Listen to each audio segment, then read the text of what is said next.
Hello and welcome to Just Hoops. The Boston Celtics and the Sixers are battling right now in the second round. Game 1 was a hardened show. Game 2 was dominated by Boston, but let's talk more about that Game 2 performance from the Celtics. Looking at the numbers, they dominated both ends of the floor. A 129.5 offensive rating, a 93.1 defensive rating is just phenomenal, and they dominated every statistical category basically. But to go further, we're going to look at Joel Embiid real quick. His season, 33.1 points per game, 10 rebounds, 4 assists, shot 54.8 from the field, 65 true shooting, and had 1.7 blocks a game. Dude was dominant all season long and deserved the MVP. So in this video, we're going to dive into how Boston guarded Joel in Game 2 and what the Sixers can do to get Joel going to win this series potentially. So when looking at Boston's defense against Joel Embiid first, we're going to look at their pre-switch technique, which they started in this possession specifically. Marcus Smart is the primary guard on Joel Embiid.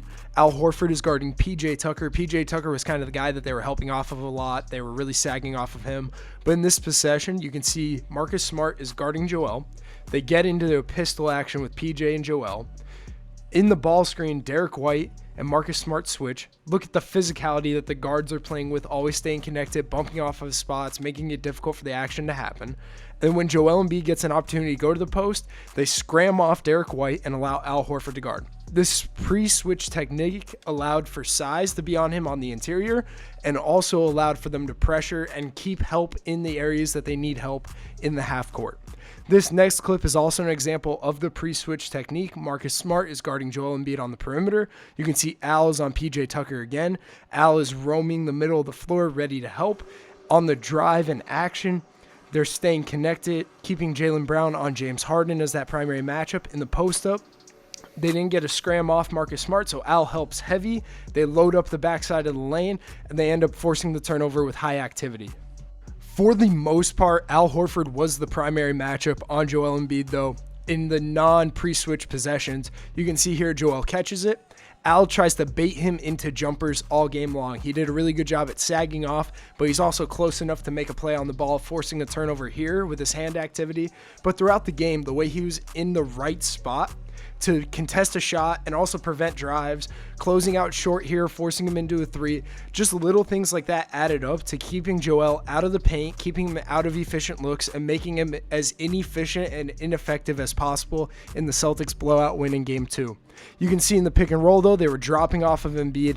They were really coming in from that gap, stunting, being active there to make it harder for him in that middle of the floor area that he loves to play out of.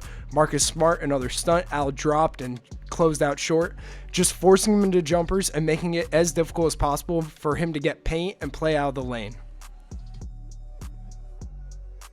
At the end of the day, Joel Embiid is the MVP. He's one of the most dominant players in basketball, and he had flashes of that in Game 2. Yes, he's coming off of a knee injury, definitely is not 100%, but at the end of the day, the way he's able to put the ball on the ground, score at all three levels, be a high-level playmaker they showed throughout the entire first round against Brooklyn, the ways that they're able to use him in the middle third and post and elbow touches is definitely really fun to watch. And if Boston keeps dropping and keeps not putting size on him necessarily on the perimeter with the pre-switch technique and the way that they're dropping pick and rolls, he's going to be able to have space to be highly efficient and effective in that middle third of the floor.